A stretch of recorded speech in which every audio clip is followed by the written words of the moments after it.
조카 롯과 헤어진 아브라함은 헤브론에 있는 마므레 상수리 숲을 근처에서 살았습니다.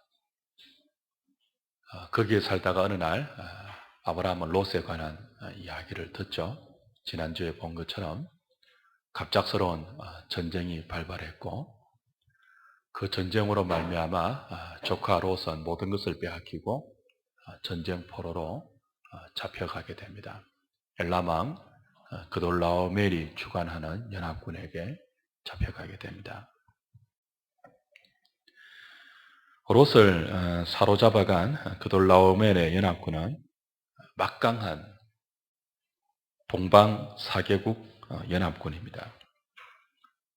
이 4개 나라가 연합한 군대인데, 이게 이제 팔레스타인의 5개 연합 나라와 싸워서 그 나라들을 다 패퇴시키고 롯을 사로잡아간 거죠.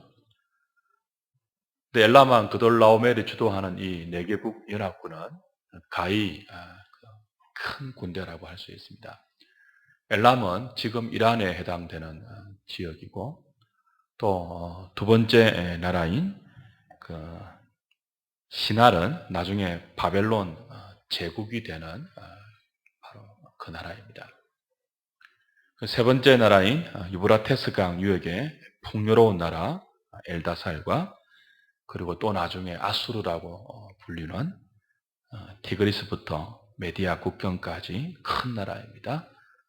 고임 이 4나라가 연합해서 엄청난 대군을 이끌고 팔레스타인으로 진격해서 자기를 배신한 소돔과 고모라를 비롯한 나머지 3나라 5 연합왕을 패퇴하고 시딘 골짜기에서 다 무너뜨리고 롯을 사로잡아 간 거죠.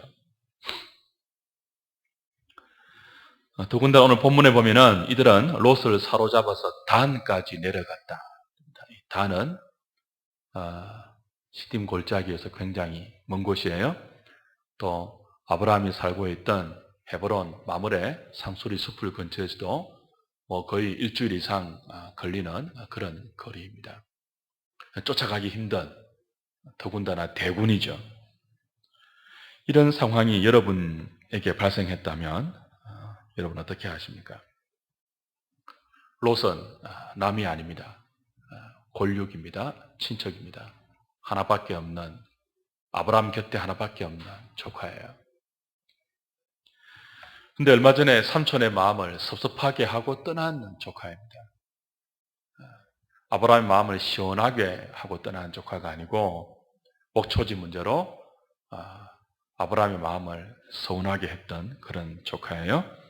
그리고 지금 아브라함의 귀에 들리는 소식은 아브라함의 문제가 아니에요. 롯의 문제이죠. 그것도 롯이 기어이 소돔과 고모라 땅을 선택함으로 말미암아 자초해서 어쩌면은 생긴 문제이기도 합니다. 하나님의 뜻에 맡길 수 있는 그런 상황입니다. 하나님이 알아서 하시겠지. 하나님이 롯을 손보기 위해서 일으킨 상황이겠지. 얼마든지 외면할 수 있는 그런 상황이에요. 자식 잘 됐다. 삼촌 마음 아프게 하고 뒤도 돌아보지 않고 지 살 길 찾아 떠나더니 잘 됐다. 하나님이 너를 좀 손보셔야 돼. 그리고 도와주고 싶어도 이미 너무 멀리 잡혀가 버렸다. 내 힘으로는 어찌할 수 없어 라고 고개를 돌릴 수도 있는 그런 상황입니다. 그렇게 한다고 누가 아브라함을 욕하겠습니까? 아브라함을 욕할 수 있는 사람이 누가 있겠습니까? 이런 상황에서 아브라함이 롯이 사로잡혀 갔다고 할 수 있는 일이 무엇일까요?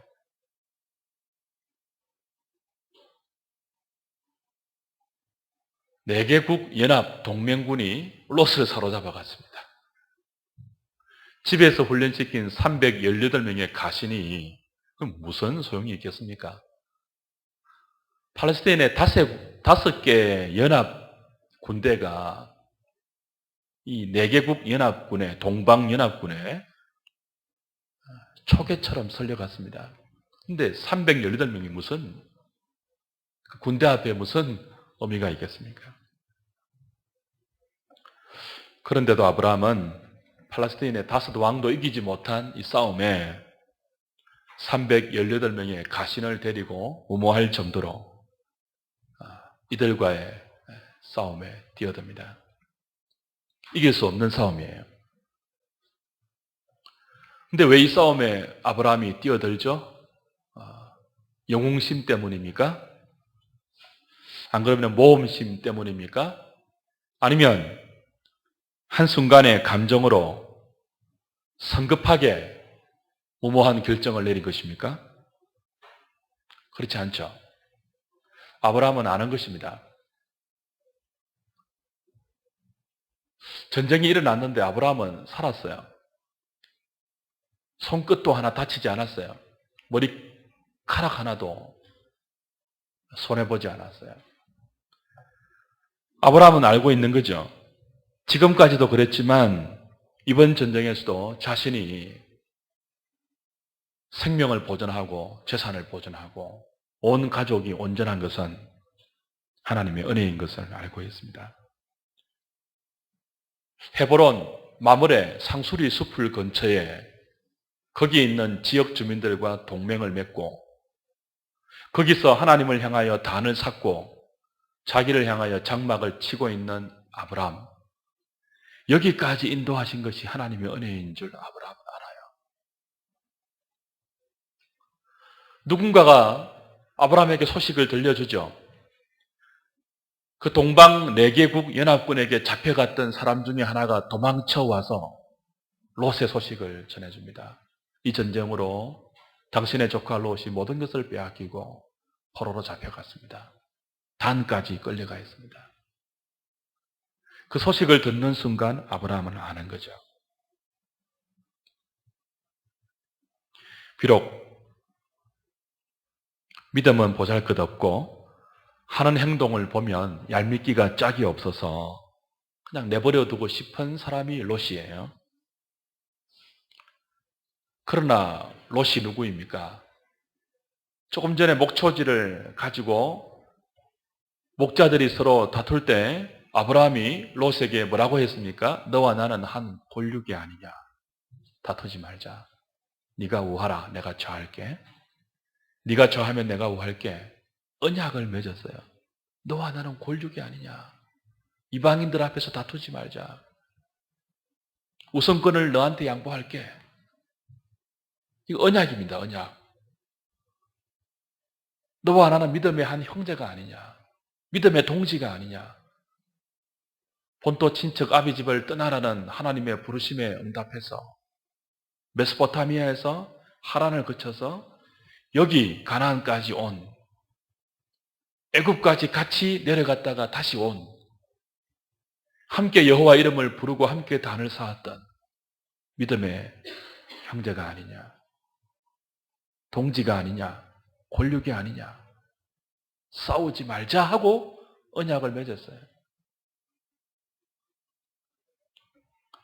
그런데 예기치 않는 큰 전쟁통에 아브라함은 주의 은혜 속에 모든 것을 보존하고 아무 일 없이 살아있지만 함께 언약을 맺은 골육 조카 롯은 모든 것을 빼앗기고 포로로 잡혀가 목숨이 경각에 달려있는 큰 어려움을 당하고 있습니다. 주 안에 사랑하는 여러분, 지금 아브라함의 귀에 들려오고 있는 당신 조카 롯이 모든 것을 다 잃고 잡혀갔습니다 하는 이 소식은 아브라함의 믿음을 달아보는 또 다른 시험입니다. 지금 우리가 아브라함이 하나님께 받은 2가지 시험을 보았잖아요. 첫 번째는 약속의 땅에 도착해서 기근이 왔어요. 그 땅의 원주인들이 버티고 서서 아브라함의 생존에 위협을 준 적응하지 못하는 기근과 적응의 어려움을 통하여 믿음의 시험을 가장 먼저 받았습니다. 그것 때문에 애굽에 내려갔잖아요. 애굽에 내려가서 큰 실패를 통하여 하나님을 배워왔습니다. 약속의 땅에 돌아와서 다시 한번 아브라함이 받은 시험이 뭡니까? 풍요로 받은 시험이죠. 조카 롯과 아브라함이 함께 동거하기에 그들이 하나님께 받은 풍요의 은혜는 너무 컸어요.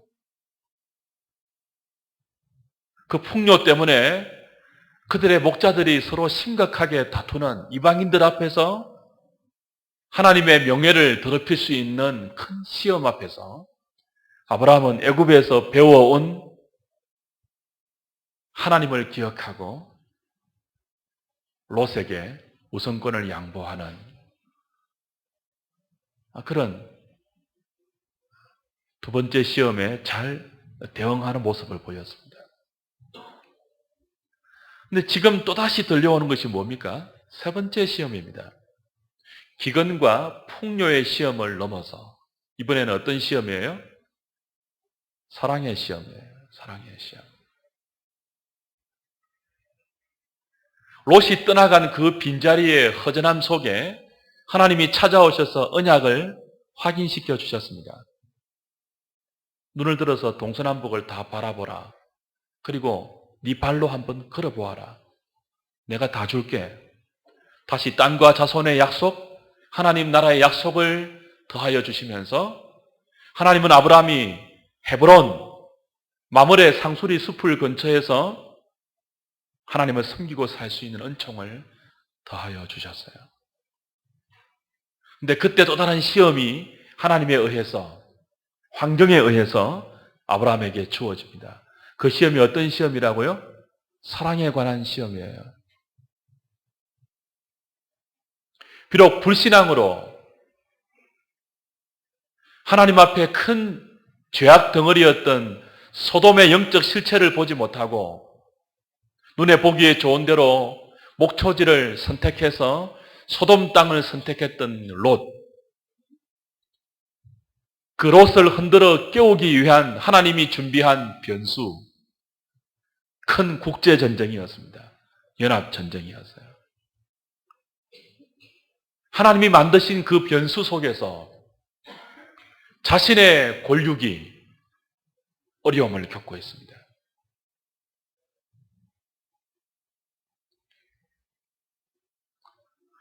지금 롯은 아브라함이 아니면 그 누구도 도울 수 없는 상황에 처해 있습니다. 아브라함조차도 사실은 롯을 도울 수 있는 처지가 아니죠. 그럼에도 불구하고 내 귀에 들려와요, 이 소리가. 모르면 모르겠는데. 누군가가 이 소식을 전해주지 않으면 모르겠는데. 분명히 내가 도울 수 없는 그런 일들이 일어나고 있는데 소리가 들려와요. 귀에 들려요. 눈에 보여요.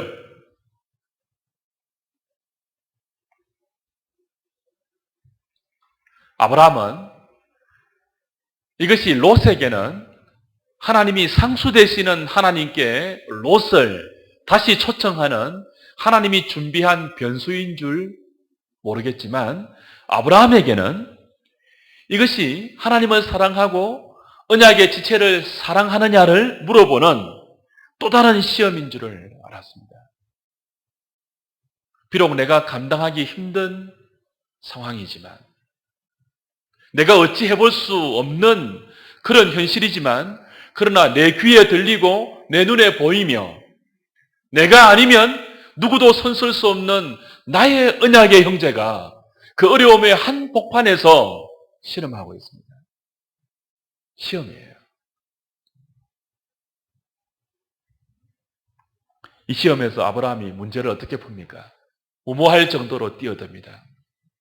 하나님의 시험인지 알기 때문에 그런 거예요. 318명을 가지고 어떻게 엘라만 그돌라오멜이 주축이 된 서방 4개 연합군과 맞설 생각을 합니까? 무모하기 짝이 없죠.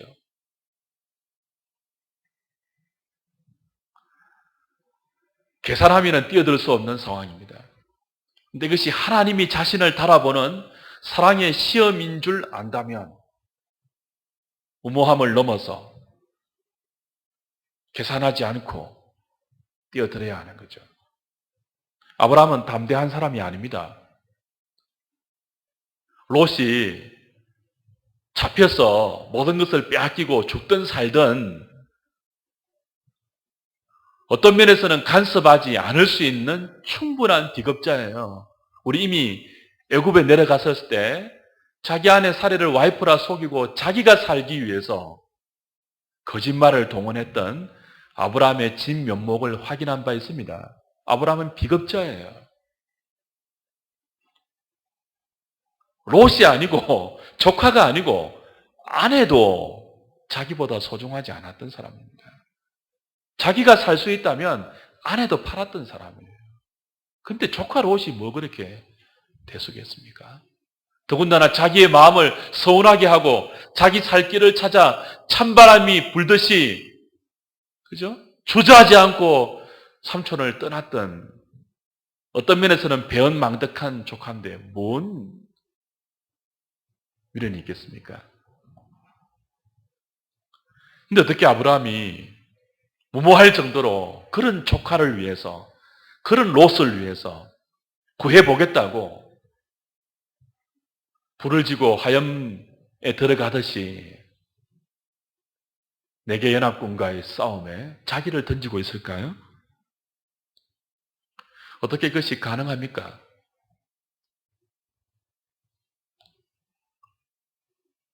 경험한 거죠.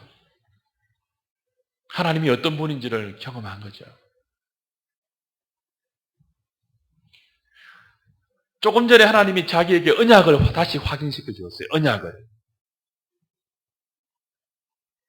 조카에게 다 양보했을 때 하나님이 다시 나타나셔서 다시 자기를 불러내셨을 때 주셨던 그 언약을 다시 확인시켜 주었습니다. 그리고 그 언약에 신실하신 분이라고 아브라함에게 은혜를 체험시켜 주셨어요.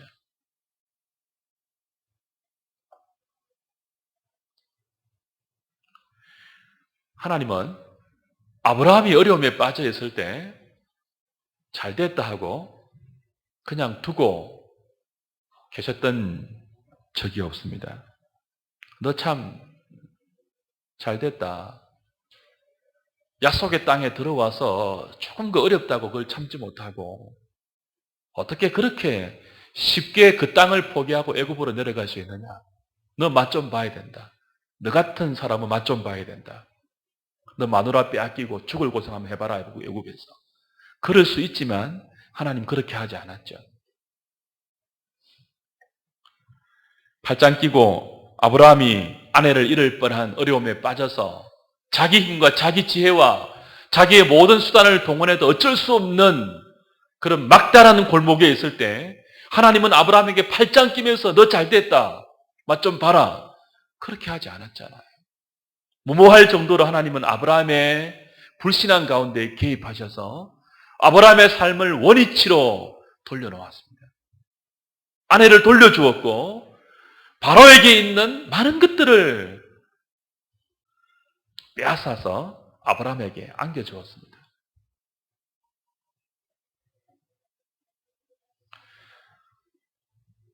언약의 하나님은 이런 분이십니다. 우리가 죽음에 우리 힘으로 헤쳐나갈 수 없는 죽음 같은 위기 앞에 있을 때 하나님은 반드시 그 언약 백성들에게 개입하시는 분이에요.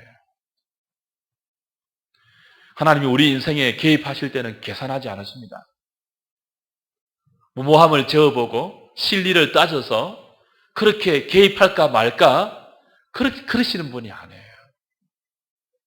비록 우리가 실수하고 비록 우리가 연약하고 비록 우리가 때로는 불신앙으로 가지 말아야 할 곳에 가서 스스로 문제를 자초하고 해결할 수 없는 큰 덩어리에 짓눌려서 신음하고 있다 할지라도 우리 힘으로 헤어날 수 없는 어려움에 봉착했을 때 하나님은 적극적으로 개입하십니다. 앞뒤 좌우 따지지 아니하고 자기 백성이 어려움에 빠지면 개입하셔서 도와주세요. 그리고 건져내세요. 계산하지 않고 우리의 삶에 들어오시는 분이에요. 저와 여러분들은 오늘까지 그 은혜 가운데 여기까지 걸어왔지 않습니까? 한번 여러분의 과거를 돌아보세요. 하나님이 저와 여러분의 삶에 팔짱 끼고 우리 하는 것대로 경중을 따져서 너 잘됐다, 맛 좀 봐라. 그런 식으로 다 대처하셨더라면 오늘 저와 여러분 가운데 여기 온전히 앉아있을 사람 아무도 없을 거예요. 따지지 않고 계산하지 않고 웬 은혜인지 모르겠지만 우리가 태어나기도 전에 그리스도 안에서 택정해 주신 그 언약의 은혜 때문에 저와 여러분들이 신음하고 헤매이고 좌절하고 도저히 헤어나올 수 없는 그 막다른 골목길에 있을 때 하나님은 버려도 마땅한 저와 여러분들을 잊지 않으시고 찾아오셔서 건져내시고 구출해 주시고 만져주셔서 오늘 여기까지 와 있습니다. 계산했더라면 이것저것 재어보고 우리의 삶에 하나님이 개입하셨더라면 우리 중에 소망이 있는 사람 아무도 없어요. 1000번, 10,000번 더 죽어나갔을 것입니다. 다 재어봤다면. 저와 여러분들이 저질렀던 실수의 깊이는 한이 없습니다. 저와 여러분들이 하나님 앞에 행했던 죄와 악의 크기는 말로 형언할 수 없을 정도예요. 그걸 다 재보고 그걸 다 계산해서 공과 을을 따져서 우리의 삶에 하나님이 들어오시고 간섭하시고 개입하신다면 가망이 없는 사람들이 우리들이죠. 아브라함이 그걸 깨달은 거예요. 자녀가 어려움에 빠졌을 때 부모는 계산하지 않습니다. 잘 됐다 자식. 뺀질뺀질하게 말 안 듣대. 큰 코 한번 다쳐봐라. 그런 부모 없어요. 자녀가 죽음의 어려움에 닥쳐 있으면요. 부모는 무조건 뛰어듭니다. 그때 계산하지 않습니다. 앞뒤 좌우 가리지 않습니다. 자기가 죽더라도 자식이 죽어가는 그 죽음의 현장 한 복판에 무조건 뛰어들어간 겁니다. 부모의 심정이에요. 언약 백성을 향한 하나님의 심정은 바로 그 부모의 마음입니다. 우리를 향한 하나님의 사랑이 그러하죠. 사랑하는 여러분, 오늘 아브라함이 조카 롯을 구출해내기 위해서 318명의 가신을 데리고 그 동방연합군과 싸우기 위한 이 무모한 전쟁에 뛰어든 것은 바로 아브라함의 후손으로 오신 예수 그리스도가 우리를 위해서 십자가에 치르신 저와 여러분들을 죄와 사망에 포로되어 있는 저와 여러분들을 구출해내고 저와 여러분들에게 새로운 생명을 주시기 위해서 육신을 입고 몸소 이 땅에 오셔서 십자가의 죽음이라는 그 말도 안 되는 무모한 자기 희생을 통하여 죄인들을 구원하신 예수 그리스도의 계산하지 않는 사랑의 예표입니다. 아브라함의 후손으로 오신 예수 그리스도, 그분은 십자가에서 계산할 수 없는 사랑으로 죄와 사망에 포로되어 있는 저와 여러분들을 구원해 내셨어요. 그 예수 그리스도의 육신에 조상된 아브라함은 계산하지 않는 사랑을 보내주신 그 그리스도의 예표란 말이죠. 아브라함이 조카 롯을 구출하기 위해서 말도 안 되는 그 전쟁에 가신 318명을 이끌고 뛰어든 것은 이 숫자가 의미가 있는 게 아니에요. 기드온이 300용사를 이끌고 나갈 때 처음 왔던 군사들을 다 돌려보냈어요. 300명은 큰 의미가 있는 것이 아니고 적다는 거예요, 적다는 거. 롯을 구출하기에는 말도 안 되는 적은 숫자로 아브라함이 구원의 싸움을 위해서 뛰어들었습니다. 그건 바로 아브라함의 후손으로 오신 그리스도가 우리를 위해서 무모할 정도로 십자가에서 자기를 내어주신 무모한 사랑의 그림자입니다. 십자가의 사랑은 무모한 사랑이에요. 그런 사랑이 어디 있습니까? 그리스도의 사랑받을 만한 자격이 있는 인생이 어디 있습니까? 하나님께서 당신의 독생자를 아낌없이 내어주시고 건질 만한 인생이, 그 어려운 인생이 어디 있습니까? 무모한 사랑이에요. 말도 안 되는 사랑이에요. 어떻게 당신의 독생자를 죽이고 이 허물 많고 부패하고 죄악투성인 인생을 맞바꾼단 말입니까? 부조리한 사랑이에요. 계산으로 말이 안 되는 사랑이에요. 그리스도의 육신의 조상 아브라함이 언약의 혈육인 골육인 조카를 구하기 위해서 무모한 싸움의 한 복판에 뛰어든 것은 바로 이 엄청난 십자가의 사랑을 우리에게 그림자로 보여주는 위대한 하나님의 메시지이죠. 그래서 이 싸움의 주인공은 아브라함이 아닙니다. 우리가 주일날 볼 이제 이 승리 이후에 아브라함이 나타난 두 왕이 있는데, 그죠? 이 싸움의 주인공은 아브라함이 아니에요. 바로 하나님이죠.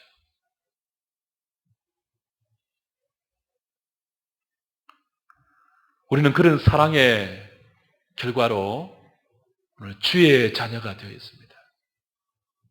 주님의 은총을 입고 살아가고 있습니다. 십자가를 통하여 이 계산으로 설명이 안 되는 하나님의 사랑을 입고 살아가고 있습니다. 이 무모한 사랑의 결과로 오늘 저와 여러분들이 한 형제로 모여서 한 하나님을 예배하고 있으며 찬송하고 있습니다. 우리가 그 하나님의 은혜를 경험했다면 십자가를 통하여 흘러나오는 계산될 수 없는 그 사랑을 경험했다면 우리 주위에, 우리 눈에, 우리 귀에 믿음의 지체가 어려움에 빠져 나의 도움을 필요로 하고 있을 때 외면해서는 안 됩니다. 내가 이만큼 주었으니까 나도 이만큼만 줄게 계산해서도 안 됩니다. 주 안에 사랑하는 여러분, 믿음의 지체들은 계산하면 안 돼요. 우리가 하나님께로부터 받은 사랑이 계산하지 않는 사랑이었기 때문에 그 사랑으로 한 형제된 믿음의 공동체는 계산하면 안 돼요. 요만큼은 요만큼. 요만큼 주면 나도 요만큼. 그걸 뭐라고 하죠? 마케팅 시장 경제입니다. 십자가는 그런 곳이 아니에요. 조카가 눈앞에 잡혀가서 모든 것을 빼앗기고 죽어가고 있는데 너는 나고 너는 너고 나는 나다. 그것은 네 문제지 내 문제가 아니지 않느냐? 나도 어쩔 수 없단다. 도와주고 싶어도 내 능력으로는 어쩔 수 없어. 라고 못 변 채 하고 외면하는 것은 십자가로부터 온 믿음을 가진 그리스도인으로서 할 수 있는 일이 아니라고 오늘 이 본문은 우리에게 가르치고 있는 것입니다.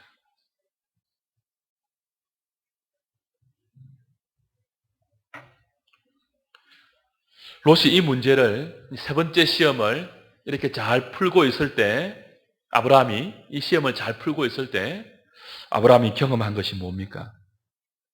무모할 정도로 그죠? 뛰어든 이 전쟁이 아브라함의 전쟁이 아니고 곧바로 하나님의 전쟁이 된다는 것을 경험합니다.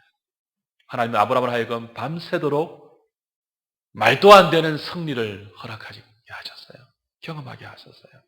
마치 기도원이 300용사를 이끌고 말도 안 되는 승리를 경험하고 이 승리가 하나님의 승리라고 선포한 것처럼 하나님은 밤새 아브라함을 하여금 말도 안 되는 승리를 경험하게 하셨습니다. 하나님의 살아계심을 다시 맛보게 하셨죠. 롯을 찾아왔고 롯이 빼앗겼던 재산도 다 찾아오게 하셨습니다. 그래서 아브라함은 축복의 통로로 쓰임받는 기쁨을 맛보게 되었습니다.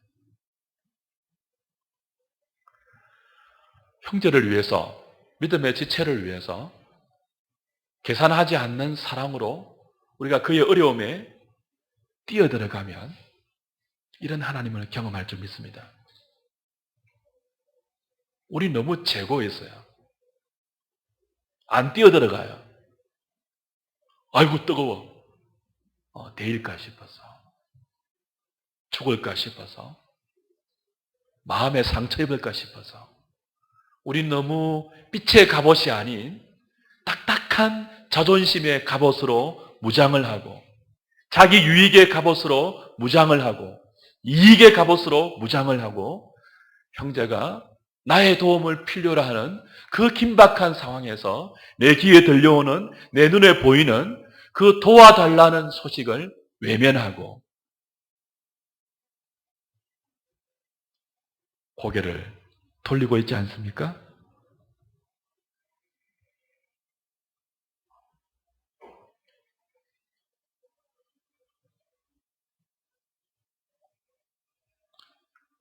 하나님은 종종 우리의 믿음이 정말 십자가로부터 온 믿음이 맞는지를 이런 시험을 통해서 달아보시죠.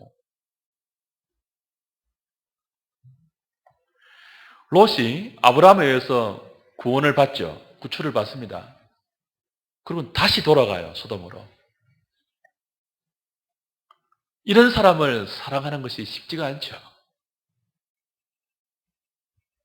이런 사람을 위해서 나의 모든 것을 바친다는 게 얼마나 어리석어 보여요? 기껏 구해줬는데 목숨을 바쳐서 다시 돌아가요. 죄악의 고둥이 속으로. 나중에 17장, 18장 가면, 그렇죠? 아브라함이 이런 롯을 위해서 다시 뭡니까? 18장, 19장까지 그 이야기인데, 그죠? 또다시 목숨을 걸고 중보기도 하죠. 계산하지 않는 사람입니다.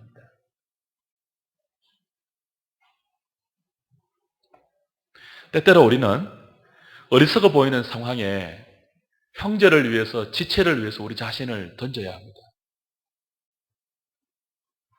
그래서 우리의 믿음이 십자가로부터 온, 계산할 수 없는 하나님의 사랑으로부터 온 믿음임을 하나님 앞에서 보여야 합니다. 그리고 그 어리석은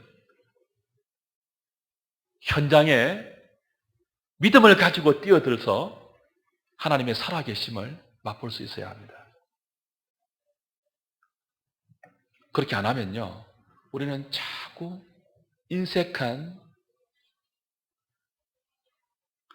욕심쟁이들로 마음이 굳어진 채 자기 성을 쌓는 옹졸한 그리스도인으로 변질될 수 있습니다. 너는 너고 나는 나다. 오늘날 교회의 모습 아닙니까? 가까운 듯 한데 정작 앞에 가보면 섬과 섬 사이의 갭처럼 멀리 떨어져 있는 현대인의 인간관계. 상처받지 않을 만큼만 갔다가 오는. 서로가 서로를 알고 있죠. 지켜야 할 거리.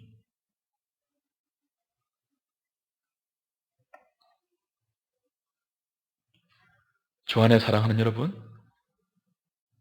오늘 우리 주위에 사탄에게 자신의 가장 귀한 것들을 다 빼앗긴 채 포로로 잡혀가 있는 권력의 소식이 눈에 보이고 있지 않습니까? 그런 지체의 모습이 귀에 들려오고 있지 않습니까? 비록 불신앙으로 그들이 하나님의 징계를 당하고 있다 할지라도 나의 도움이 필요로 한 상황이 내 눈에 보이고 있다면 우리는 그들을 외면해서는 안 됩니다.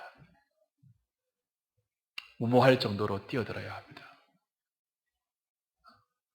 물론 우리가 찾아다니면서 수소문해서 그럴 필요 없어요. 그래서도 안 돼요.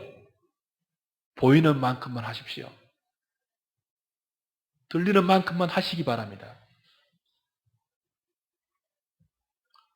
그때 우리는 하나님을 다시 경험하게 되고 하나님이 내 문제에 있어서도 이렇게 계산하지 않는 사랑으로 언제든지 개입할 준비가 되어 있다는 사실을 확인하게 될 것입니다.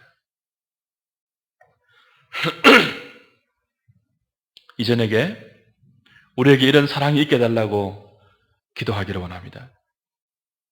하나님이 우리에게 그러셨던 것처럼 우리도 계산하지 않는 사랑으로 서로를 대하는 공동체가 되게 해달라고.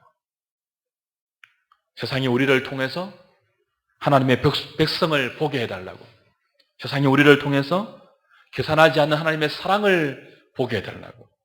세상이 우리를 통해서 서로 사랑하는 그리스도의 제자들을 보게 해달라고. 이전에게 기도하면 좋겠어요. 학력 속이고